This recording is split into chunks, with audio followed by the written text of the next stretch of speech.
them, si Ash Lily herself. We have the Spencer Calamitous, SB19, Josh, and si Tim. I am actually a very huge fan of this team right here. Isa sa mga loading sage ko itong si Tim, I believe from Atlas Esports. Such an amazing player. And syempre, alam naman natin na may dalawang stars tayo na nandito. And not talking of Yung course about dalawang, Ash. Oo, ay, akala ko yung dalawang stars yung Laika Mea saka yung Mika Fabs. Hindi pa. Pwede din. And by the way, meron din stars dito na si Calamatos and si Dispenser, meaning that, of course, they already have experience being in the winner's circle dito sa GGEZ. But can they repeat it, of course, for their boss na si Ashley nandito, sila ang mga angels ni Ashley, di ba? Excited ako makita tong team na to. Not only because may previous winners na tayo dito, pero may new faces din tayo na sasala dito sa GGEZ All-Stars. Nakakatuwa. Ito si Ashley, I've seen her streams. Sa naaalala ko, Omen main to. So baka Omen din yung makita natin mamaya. Wow! Di ko alam yan, ha? We'll Omen see. main. Malakas. Omen main. Gusto ko pa naman si Omen kasi ang galing mang psycho ng kalaban ni Omen na parang nag-teleport ba siya? Pwedeng fake, pwedeng totoo, di ba? We'll see kung paano mag-mind game si Ashley Lee later. Pero now, we're gonna be moving on to the map bans yet again. So, unang ban dito ng Ashley's Angels ay ang Haven. Ayaw nila dun sa Haven, kahit Angel sila. Oo nga, no? Oo nga, ayaw nila sa Haven. And we have Team Sherwin over here banning Ascent. Ashley's Angels naman banning Icebox, and Team Sherwin banning Bind. So, our remaining map is, of course, Split. At sana hindi ako mag-split dito. Yun Pero nga, okay parang lang. ikaw lang kanina Mika na split. Pero ngayon parang iba na eh. Kanina, ang ganda ng game, ng play dito ng dalawang teams natin kung saan nanalo nga yung Sad Boys and Girl dun sa split, di ba? Sorry, na-excite yung aso ko. Na-excite siya yung, sabi niya, start na sa laro. Please, nakikiusap na siya. Don't worry, si Sydney ba yan? Yes, this is Sydney. Don't worry, Sydney. We are, I think, just about ready to start and head into Split. So, casters, take us over there. Tara, let's go to Split, and welcome back, guys. Ito na tayo for our next match. Thank you to Like and Mika for that introduction. And Ling, ito na tayo. This is gonna be a pretty much awaited matchup. Get your opas ready kasi kitang-kita natin. Josh is in the house there for the Ashley Squadron, and Ashley herself could be finally in. Fun fact, it's been a while. We've been wanting Ashley to be here sa GGEZ for quite a while na talaga, and we're glad to see it here. But against, of course, the other team looking very, very strong there. Incredible lineup in Humi, Wild Oreo, Ching, Kachao, and Savvy. It's gonna be looking to be a great matchup on the split. Yet again, parang kanina pa lang, mahaba na nga lang laro. Well, mahaba talagang laro dito. And of course naman, there's a lot more matchups to even come. It's not just gonna be the same typical players. And of course, yung mga usual 5v5 settings. And of course, the pro teams that alone having this chance out of the spotlight, especially on tournaments. Because for tonight, or might say for today, on GGEZ, hindi lang basta-basta pro players na makita mo. Of course, malalabas yung mga artista dito, male and female influencers. My God, parang there's literally so much going on towards this. And of course, let's not even forget that these matchups, these rosters have been drafted to its full potential. Hindi siya basta-basta ilalagay whoever's gonna be behind this.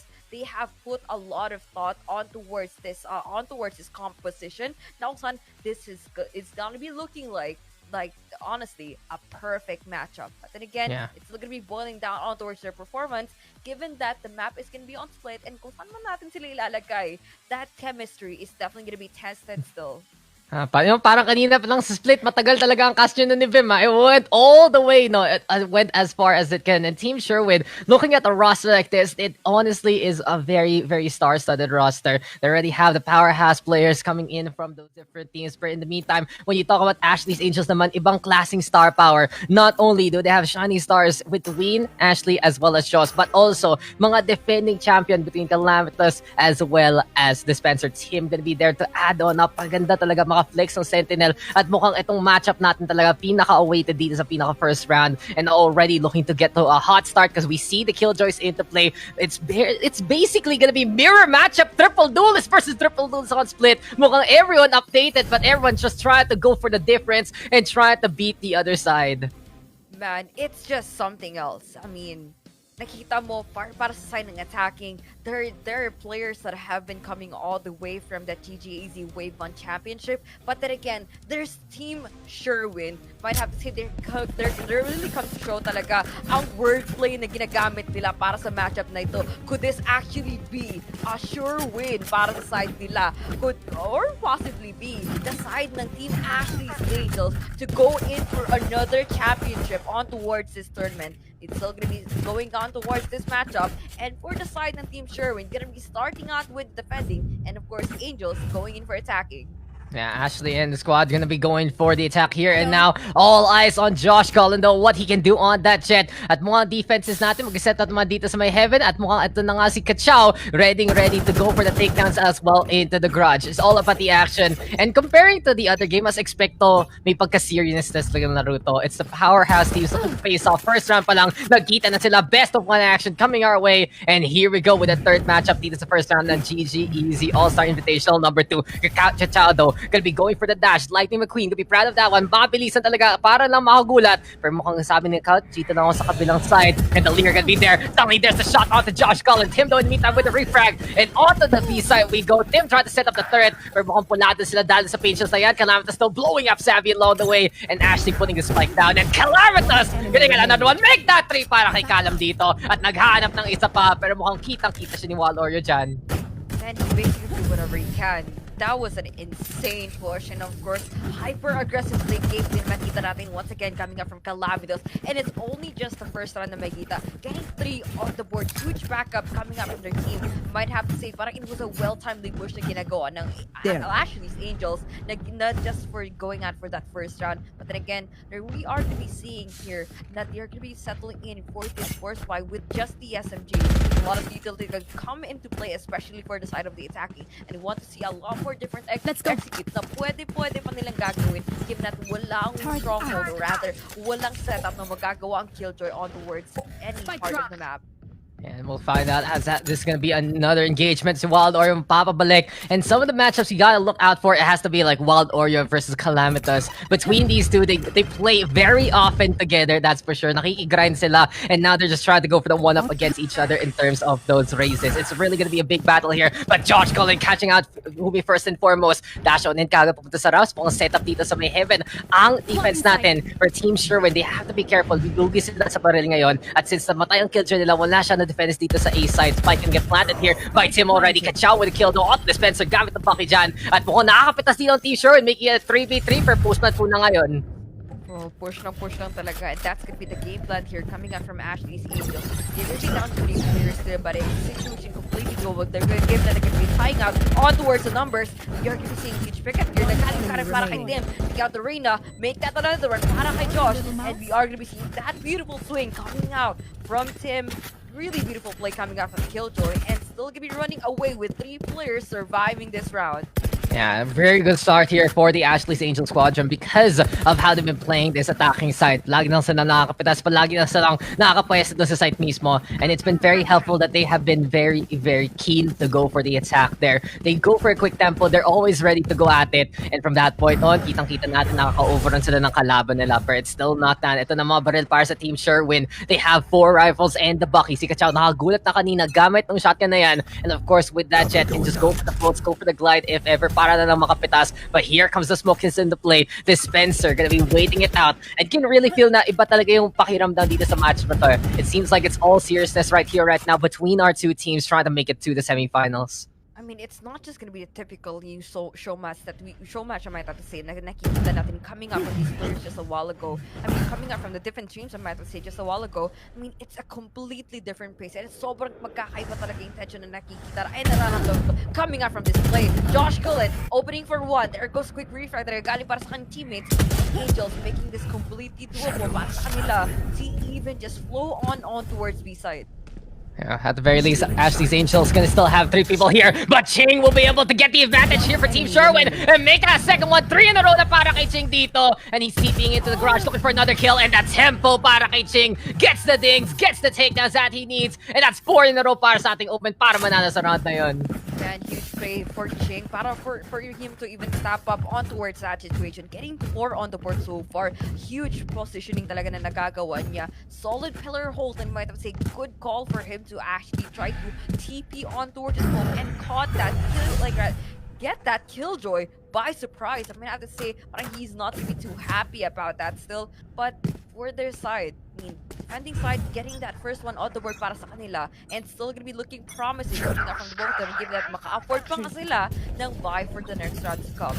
You know what I was promising? A more chill tournament where as soon as we sat down here, you could really feel the atmosphere has completely changed for this third game. And you know what has changed right now? Homie holding on to the corner there, getting the takedown with the Phantom in hand, but at the same time, Savvy gonna be keeping an eye out on the rounds at mga liniis na dito na Team Sherwin. Ang lahat besides si Ashley. It's all up to Ashley right here, right now. Can she go for the kill? No, in behind. Wallor go for the backstab. Ching though with the headshot in front. And Team Sherwin really bringing in the level of seriousness to go for the holds and to go for the takedowns just like that. Tamang-tama nga naman.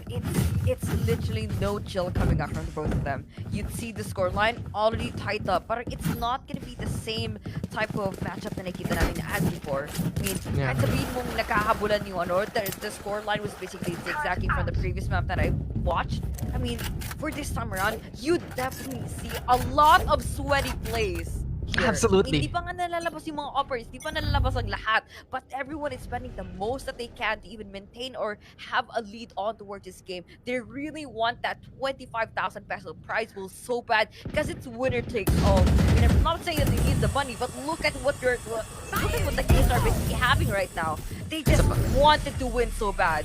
Exactly. Ang accomplishment pa rin yan, and you want to be crowned as the second champion of GGEZ, and Calamita's gonna make it an easy kill out to Humi there. A bit of history between these two. Dati talaga pa in another game, in another life, and basically, you know what, trying to go for the fights against each other. Buti nakita na naman dito sila sa battle rap, but there you go. Team Sherwin getting the cleanup again. Calamitas now all alone in no man's land. Sabi niya, tama na pagkain ka. Todo. He is gonna get the kill out of Kachao there, getting 3 so far. And Calamitas, kanina pa siya nakakapitas dito. A shiny star in the field para sa Ashley's Angels. And the question is, can he play the clutch as he's on the high ground, looking down on hell, catches out Ching there. 4 na para kay Kalam. He's hungry for the 8. Si Waldor lang pwede mag-deny sa kanya. Ito talaga yung magkakatropa, nakikigrind sila. But apparently, there is no friendship in the battlefield. It's all about waiting. It's all about the fakes. And Waldorio will twist it, lick it, and dunk on Calamitas there.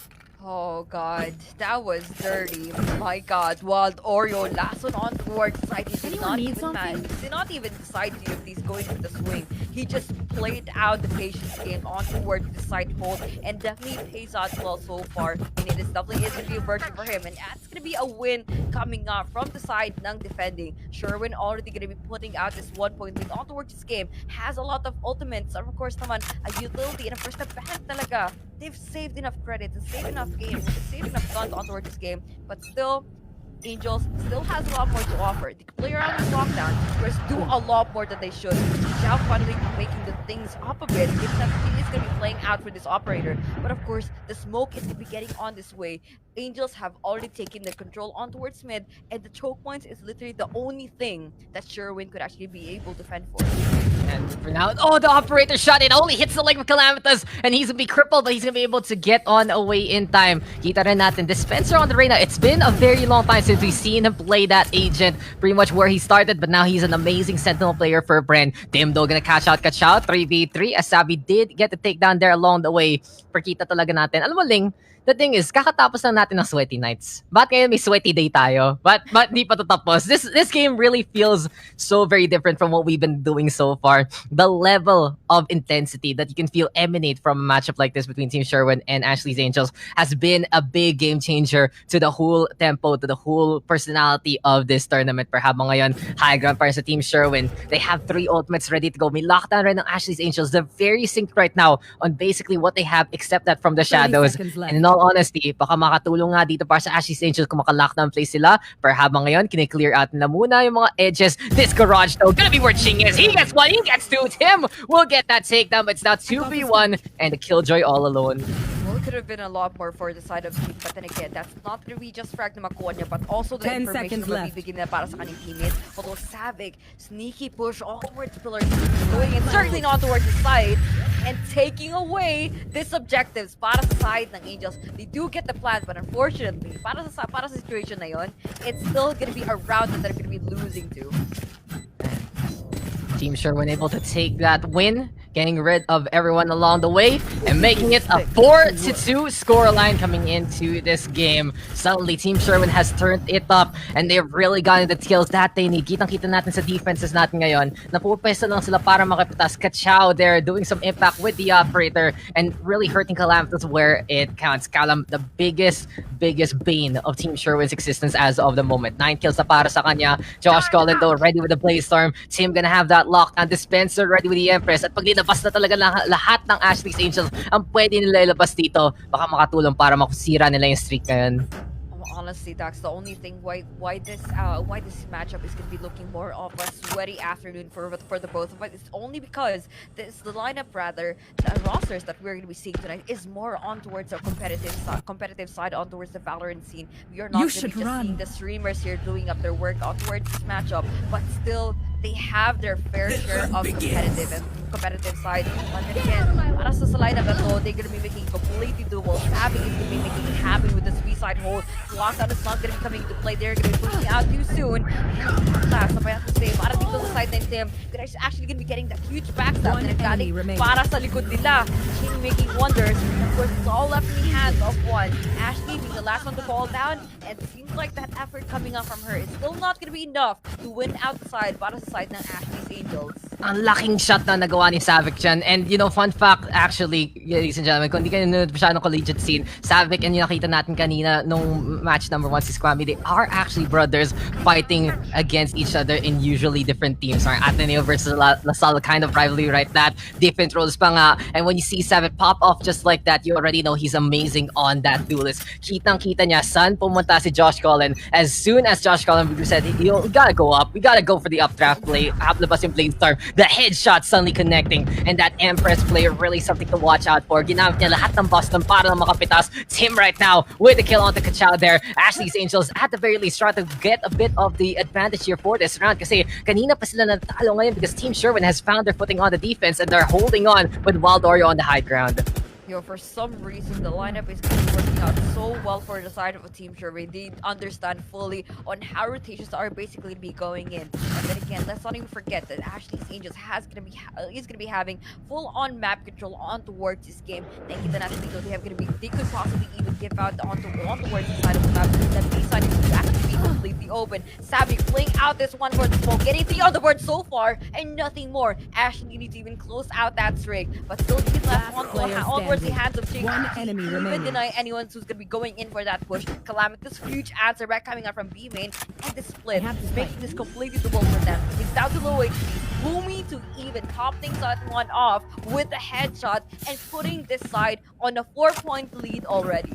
Yeah, Humi getting Calamitous there in his sights. Familiar ground right there, right in for Calamitous. But in the end, it's still Team Sherwin showing their self. Ito yung sinasabi ko nga kanina eh. This Team Sherwin roster looking very, very strong. They have so much synergy working together hand in hand. They understand what kind of roles they're going to be playing. And in all honesty, this is going to be a worthy contender against the star-studded roster that is Ashley's Angels. But this is Split, ladies and gentlemen. So kung di kayo familiar masyado sa Valorant, this map is the most defender-sided map in terms of geometry. Nakita natin kanina, pwede para maka-comeback basta mapunta ka sa defense dun sa second half. And this isn't gonna be the worst situation for Ashley's Angels whatsoever. For triple duelist versus triple duelist. For everyone into the meta right now, intindi. Ito yung pinaka-uso. All about getting those takedowns, all about playing the hyper-aggression. And for Ashley's Angels, they need to get a bit more of those fangs spared. Kailangan nila makapitas, kailangan nila makapatay. Pero habang ngayon, nasa-zone out sila ni Humi at ni Kachao. Si Kachao nga makay sa akin. That's yan kay Calamitous. So pipitas. Wild Oreo also gonna be able to get on the board. And right now, it's just a shooting gallery here for Team Sherwin to clean up every single person except the Reyna. As I say that, Dispenser gonna get dispensed there by Wild Oreo.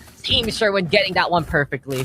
A clean run coming up from this defending side. A good effort for them to even hold out the side, forcing out those goals in a really favorable angle. So they're supposed to be taking power position, being out to their full potential on towards this game. And you definitely see that everyone is gonna be playing on a completely different level right now. Operator from Kachao is gonna be doing all the work, holding down everyone on a really tight spot with those long angles that she's been holding. And she has been really efficient with this weapon still. But then again, the same effort goes out so far, coming up from everyone.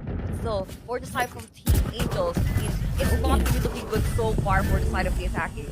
Yeah, Team Sherwin now playing the hyper-aggression Ching. It says, triple duelist tayo. Sabihin na natin quad duelist tayo mga kaibigan because it's him playing that Omen in a way that is so aggressive. You can even consider him to be one of the top fraggers here for side of Team Sherwin. But now Calamitas catching out Humi there. Pitas kagad Killjoy dyan along with being pesky. And Kachao getting a headshot there. Doesn't matter how you move. If the Kachao gets the tracking on you, gets the shot on you with the operator, you are going on down. Bladestorm ngayon para kay Kachao. Good paranoid from Ashley. But she goes a little too close kasi near sight lang yan. Parang na lang si Kachao, sabi niyo, oy, kailangan ko na sinalamin pero kitang-kita pa rin kita. At habang ngayon, nag-iisa na lang dito si Josh Cullen. It's time to see if he can burn it all up. Can he actually feel the fire inside him and go for those takedowns? 1v4 scenario. At tina-channel niya talaga yung firepower niya, tina-channel niya lakas niya dito para lang maka-impress. And he's trying to find another target. Might be an opportunity though for Wild Oreo to come from above. The Bladestorm is there to nick Josh Cullen at the bud. And that's 4 na raw para kay Kachao dyan sa round na yan. Man, girl power pinakita ni Kachao yun sa round na to. Napakagandang performance with that solid hold on towards a good reposition, might have to say, coming out from elbow and literally not giving any chance in time talaga for Ashley's Angel to even fully aggress on towards side and have the objective that could come into play para sa kanila. Oh my god, she's gonna be making those tools and making sure talaga she's able to isolate themselves still. And that's gonna be a win once again for Sherwin, Team Sherwin, might I say, for that round. Yeah, Team Sherwin just imposing their defense right now. But Josh Cullen with a headshot there and catching out Savig immediately mid-transition. Great kill para kay Josh Cullen para umpisa itong bakbakan nito. And now with a 5v4 advantage, it's a perfect opportunity for Ashley Angel to go for the push here out the A side. Showstopper ngayon, inabas na yung Rockets pero mukhang si Calamitas walang mapapasabog ngayon. Fireworks display, malapit na mag-New Year's pero habang ngayon wala pa siyang makikita. At biglang ilo-launch lang niya dun sa towers. Wala siyang mapapapitas ngayon. But for now, it's high time for Team Sherwin to try and retake, and Humi starts things off strong with a catch on to Josh Cullen there all the way by a main. Swarm grenade. In high time, high ground, and nilalaro dito lang for the side of Team Sherwin so far. Although we are going to be the swarm grenade, even further zone out on towards the side. One enemy remaining. Making that resilient effort to even further penetrate. But then again, the rifle's going to be doing its work. Actually, forced out for this repulse on towards elbow. And unfortunately, Ching is going to be a little bit too smart than that. Finishing this one out with a not so clean retake, I might have to say, coming up from then. But the win is still a win, and there's still going to be a lead going out for the side of the defending. Yeah, Team Sherwin getting the defense again, and this is just an overwhelming streak that we are seeing. Not the worst scenario though for Ashley's Angels. If they get this round, they can still put up a really good fight into the next half if ever. And Calamitas leading the charge there for 13, 12, and 11 para kay Ching, kay Savik, at kay Kachao. Kitang-kita natin sa Team Sherwin. It's such a big effort, and it really is just so many different rivals that understand how Calamitas plays on the other side. Si Wilder, si Humi, super familiar with how it's done. Savik, a young gun, the same kind of vein. And it's not the best day at the office para kay Dispenser. Usually he's on that sentinel role. He hasn't played the duels in quite a while, but he hasn't been able to pop off yet. Pero alam naman natin na pwede channel yan ni Dispenser. At bigla na lang kinolat mo siya. Mag-uumpisa na kagad with that pick off onto Kachao. 2 kills here for Ashley's Angels. Savik though does get one in behind. It seems like the Raj take for Team Sherwin. It's also time for the Omen of Ching to TP over to A side. Pero mukhang maiiwan lang siya dyan. It's Josh Cullen looking on around to try and fire the target. Ching though defending A side with no real reason. The Jet making some noise. Now the Omen knows exactly that this might be a 1v1 and the hunt is on. TP muna dito sa side. Si Josh Cullen titingin, lilingon, pero walang makikita muna ngayon. Man, wala talaga siya makikita doon. But then again, we are gonna be seeing this smart play na ginagawa ni Ching coming out from that double TP. Again, aabangan pa si Calamitas. You're not supposed to be running around with your knife out, that sir. And my god, finally, Switching Angels, sides. huge answer back. Of course, para kay Dispenser, finally stepping things up. Kahit sabihin mo, medyo nagkakaroon talaga ng rust here, but he's gonna be deciding to shake everything off. Alam talaga natin, a huge step up for coming out from the Reyna could definitely be a huge enough impact to turn things around, especially na kinakailangan talaga nila sa matchup na ito. Yeah, if Dispenser's able to shrug it off, then he can actually make a good impact onto the defense. At na naman yun eh, Ching versus Dispenser on the Bren side. Ang tanong, sino yung magkatabi? Paano kaya hinaharangan ni Coach Gabo ang lahat? Nakikitulong ba sila Jesse Bash? Nakikitulong ba sila Dubstep, sila Borkum para lang makaharang ngayon?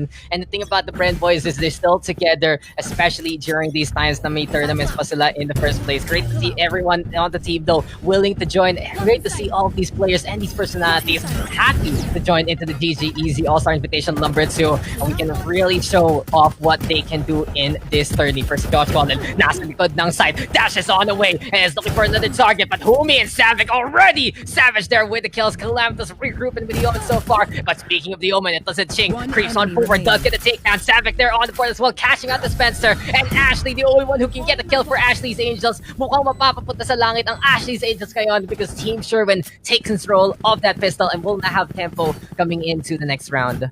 Well, that round went faster than I imagined it to be. Team Sherwin making sure that they definitely go in for those sure-in pushes talaga on towards A side. Clean take on towards Heaven. I mean, that was a good call for them to actually try to clear everyone out before they even further aggress on towards side. Because just for taking that part of the map could definitely make a few openings just for them to actually trigger more rotations and, of course, disrupt a lot more coming out from the Rose play that they could possibly do. And Josh Cullen now with the shorty here, Paranoia into play and tries to back on the way. Cloud first, go! Kitang-kita siya ni Kachao! And Waldorf to help on that. The firepower here for Team Sherwin. They'll just allow them to run on in. And for Team Sherwin, they just have such deep understanding of how to play this triple duelist right now. Bear their fangs on the offense, bear their fangs on the defense, and just do all they can and more. Ching also basically cosplaying as a duelist as well. Pero mukhang panipad dito si Calamitas blows up the face of Humi there. Got Shadow in the meantime with a refrag, but that is just a statement kill from Galam.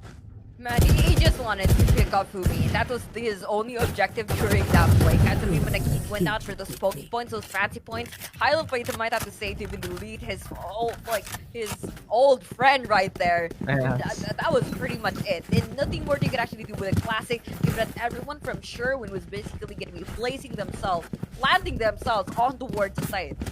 Exactly, you know, old friends coming in from the same esports scene before Valorant and saying, you know, I'm the better Genji, even though it doesn't matter anymore.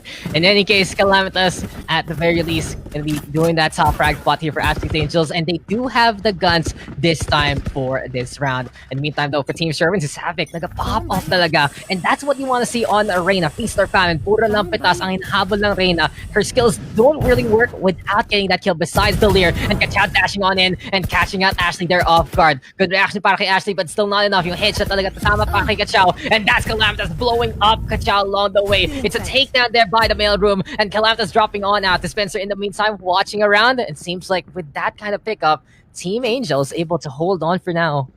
I mean, for now, look at what Sherwin is actually basically going to be doing in this part of the game. I mean, they're finally reassessing what they're basically be trying to do. I mean, they had second thoughts on going in for that mid control. I mean, they lost that duelist, and of course, that's going to be one less player that they have to even worry about. But still, it's going to be going down on this 4v4. And the setup, taking that one like Angels on towards inside, and actually be able to fully penetrate. Josh Cullen, good hold him at the same. The Swarm great to even zone him out, but he's going to be taking 2 frags along the way before dying it out, possibly by the Omen, and there we have it by Ching. And hanggang sa huli of Josh Collin, it was a good effort there. And honestly, how does he even find time to play this game consistently with what he does as well? But you know, in any case, it really goes to show, yung mga pro players natin, kitang-kita na alam nila ginagawa rin nila ngayon. And Tim right now playing into the smoke and sees Ching there creep on forward to get that takedown. Valorant is their livelihood. Valorant is what they show. And Tim is going to be showing on up there. Atlas Esports has been one of the better up-and-coming teams, one of the better teams that have really made an impact lately in the scene, and Tim is a big reason of that, getting kills here, there, and everywhere, and allowing the Angel Squadron to get a point in this half. for getting a point, of course, getting enough contributions on towards his matchup as kanilang Angels. Solid home, I have to say. They definitely tried to play that one on towards the retake and definitely showed so much value on each and every one on towards your team to even make that execute even happen. But for the side of Sherwin, I mean, it all started crumbling down ever since that we definitely see Kachao being out of the equation here. I mean, you definitely see those hyper aggressive gameplays definitely going to be able to pop up so well on towards this game and make those impacts, but still it's something that you could not lose, especially when you're losing a star player that's making the frags happen on towards this game. Oh, but you know, the frags are happening here for Ashley's Angels and the comeback, potentially the opportunity for them to already, courtesy of Dispenser of Calamitous, a great start there. But Savic is ready with that Empress, and we will see what he can do with that. Onto the Heaven he will go, already contesting Dispenser and does get the takedown. Ayan in the bar, keeping the top of one. Reload muna dyan. At si Ashley at si Josh Collin, makaka-timing talaga dun sa dalawang duelist. Perfect opportunities there made by the Jet and the Omen. And now Ching is all alone. Can he go for the rampage here? He has 4 more targets to go on. Ashley, though, sees the Omen, gets the peak. Battle of the Hoodies. Apparently, Ching gonna be able to get that snug fit so far. But as of yet, it's still a hard effort for Ching. And someone is waiting up top. Si Josh Collin, nasa may staircase ngayon. And can he get the surprise? Can he go on up again? And actually contest against Ching. Seems like, though, Ching backing on away and looking to rotate somewhere else. I mean, choke points, good way to go for them to actually Angels could actually have a sure win on towards the game. And, you know, winning 2 rounds in a row coming out from Ashley's Angels is big enough for them. You mentioned a while ago that it's heavily a defender side of map, and this is really actually seeing them finally putting that one advantage of the full use and exploiting the fact that Team Sherwin has not even given at any point in time talaga that could actually be able to fully penetrate a site, literally having everyone survive on towards these whole plans. Yeah, it's just getting hot in here because the Ashley's Angel Squadron has been getting the kills that they need. Wild Warrior, though, saying, "Oy, seaside tayo," but realizes what we are on split. So there is no seaside. So instead, he just headshots Josh Cullen there. Beautiful one-tap galing sa ating race. Or bigla na lang dyan si Dispenser, Humi, though, creeping on forward. Want to get that catcher orb, but Dispenser spraying that one down and getting the takedown along the way. Very close relationship between them. But besides that, is Dispenser now even teabagging to just go for that confidence. Mukhang linabas na ni Dispenser ang kanyang sarili ito. You can awaken your true form here, Dispenser, because it's at high time for Ashley's Angels to make that comeback story happen. Man, for some reason, parang nagsisimula na mag-warm up tong Ashley. There was a huge buffer time that they had just a while ago, and you finally see the coordination comes into play. I mean, flash peaks, it was definitely there. Huge backup. I might have catching paranoia, did not connect to anyone, but it was literally the intention that counted, that she has Dispenser's back, who's gonna be making on towards the track. It's not just gonna be a huge Dispenser show. And that was a while ago on towards this game. It was literally them playing around each other better than what we've seen before.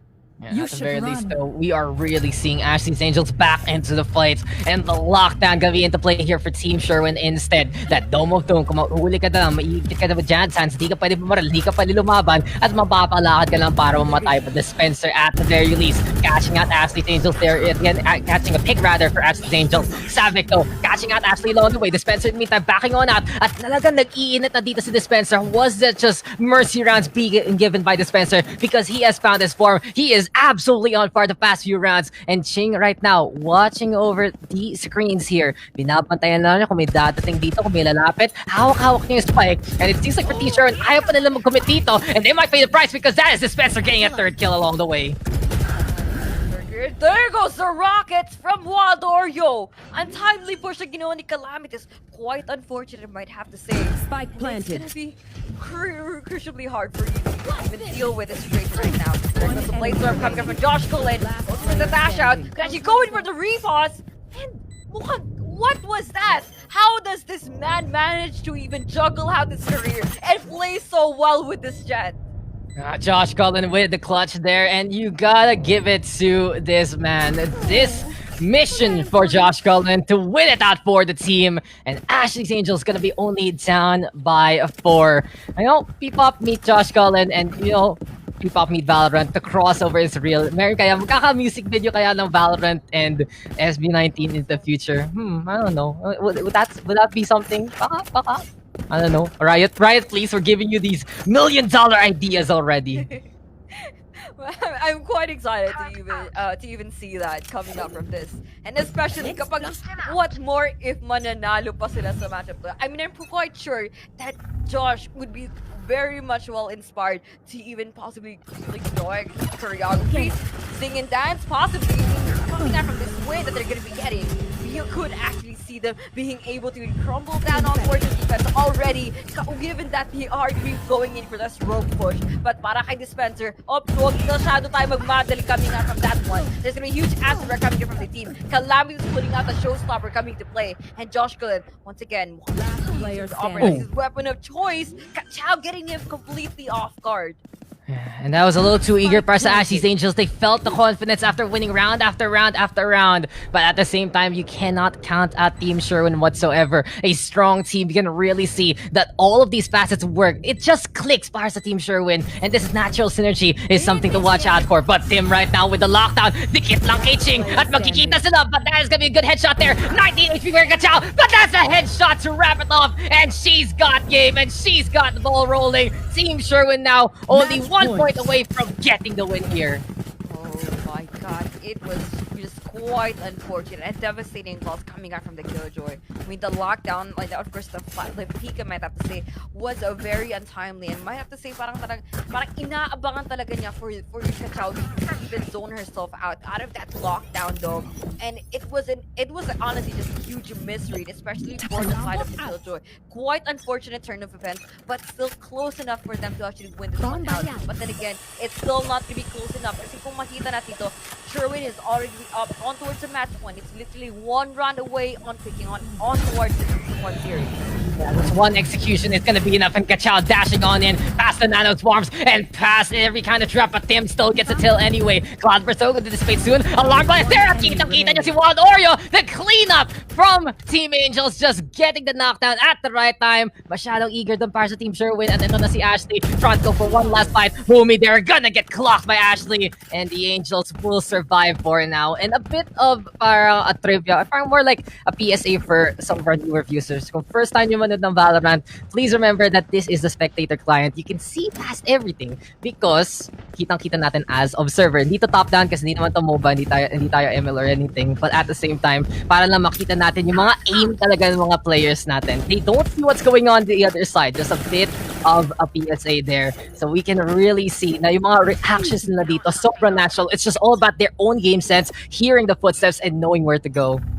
They definitely should know where to go, given that at this point in time, they definitely have to figure out whatever the best they can, given that the situation is really laying out for them. Full-on mid-control coming out from Team Sherwin. Calamity is being able to zone off to make that a frag for him, securing more players on the board. Kachao with a huge answer back. Bucky Blade is going to be coming out, but Dispenser is going to be holding on the ground on towards the ropes. And seems like para sa team ng side ng Team Sherwin, I might have to say, it's going to be down to 2 players. They're going to be up for the show point place here. Shane with the Stinger, making things happen, picking out his teammate, and could possibly do a lot more coming out from this paranoia play and the spray down. One enemy remaining. Makakapulis pa siya ng Vandal dito. That's a great play for Ching, and now it's all up to Tim to try and clutch it out. We saw him do it before on a site. He's trying to do it again, but Ching is a really good angle. Distraction by the turret, and it's a perfect angle for Ching, pero hindi siya muna titingin. Pinapabayaan na si Tim, lumapit muna dito. He's able to make it through the rafters, and the turret not seeing that one so far, but eventually there's the trigger, and here we go with the Omen, the Killjoy, trying to go for the sandwich. Tim though catches out Humi. High ground ngayon para kay Ching, but Tim will still do it again, and Ashley's Angels surviving yet again. Is this the curse of Splitling? Are we gonna get another overtime? Pagod ka na ba? Because this matchup is looking to go for the long haul if Ashley's Angels can keep this one up. Oh my god, paano kayo di mababago dito, Dax? These players are sweaty and of course naman, literally have whatever they can to even win out the game. But unfortunately, it's honestly hard to even close things out. Alam mo talaga na kayang-kaya ng side ng Team Sherwin. Their lineup is there and of course the intention is there. But it's just quite unfortunate that there has been a lot of errors being committed on towards this game. Sobrang raming unnecessary things going on that it came to the point that every odds that are supposed to be in their favor has definitely something that they have not fully exploited on. It's quite unfortunate.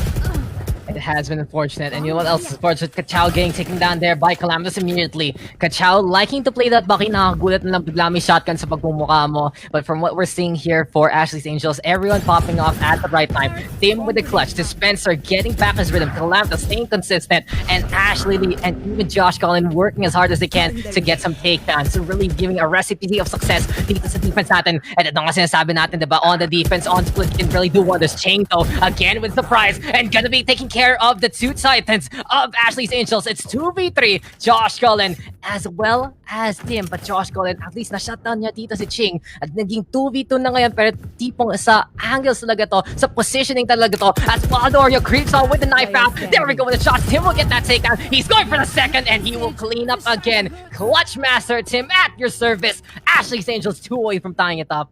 What's happening to Team Sherwin? I mean, for some reason, Ching was doing whatever he can to even carry out the team during that situation, but it's just them lacking on that huge follow-up that they needed from everyone else. It's a 5-man effort that they're supposed to be executing in, and it's just quite unfortunate and quite devastating to even witness something that's going to be going down almost immediately, regardless of whatever effort, despite of whatever effort Ching is going to be trying to make coming out from those huge takedowns that he just did. But you know what might be huge here? The ultimates are online for 4. Ashley's Angels can also get that Blade Storm of Error, but Kachao with the shutdown on Dispenser. And that's a big kill because kanina pa nag-iinit si Dispenser. But with Kachao getting that entry there, it makes it a lot easier for Team Sherwin to go for the execute. Lockdown muna dito para ma-zone out si Tim. Nanoswarm gonna be there as well. And that feedback being pelted heavily. Bulada though, ang jet natin, but all are actually blowing up Tim all the way. And speaking of the blow-up, Showstopper is into play. Team Sherwin paving a path to go to the B-side. Pero hindi pa sila go-commit. Mukha si Waldorio, naghanap po siyang pipitas niya. At si Josh Cullen, maglalakad lang ng pasasabog. So, Happy New Year para kay Josh Cullen because Waldorio will get that takedown, leaving the Omen and the Rays on the high ground.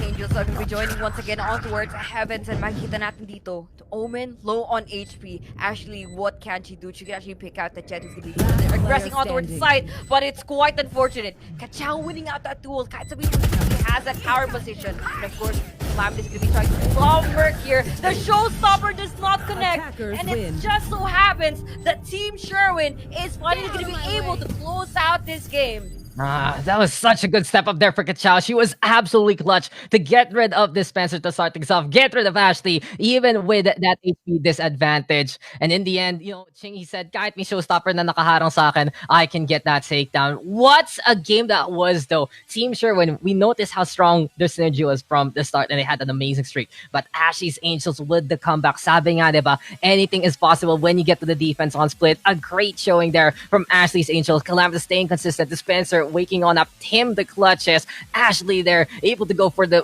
navigation, subterfuge, tago-tago lang makapitas. And Josh Cullen with a step up at the right time, trying to go up as much as possible. But unfortunately for them, Team Sherwin looking to be that more experienced team, the wake-up game to really go for the shots. And everyone there on the side of Team Sherwin popping off and taking names. It was huge enough. Honestly, for a moment there, it was looking more on towards the comeback play na ginagawa ng defender side, Ashley's Angels, given that sila na nakapaglaro on towards defending. And I might have to say, it was too close for me to actually call that one out. And para sa akin siguro, I mean, parang naging kasalanan ko pa na medyo na-jinx ko kasi at one point in time talaga, it was looking more into that. There was so much light being shined on towards this lineup, so much light being shined on towards their plays that definitely made them a huge and promising team that could possibly take out this win. But it's quite unfortunate for us to even witness that there has been a few lapses, especially on terms of their holds, and of course unnecessary aggressions that made them be easily been punished by the side of Team Sherwin. Well-deserving win, I might have to say, leading this one out on a 13-10, but it's too close for us to actually witness. But still, a win is still a win, and Team Sherwin, definitely is going to be winning out this one. Yeah, they played to their namesake and they're able to do it there. Great game though. Lahat talaga pumalag dito sa GGEZ All-Star Invitation.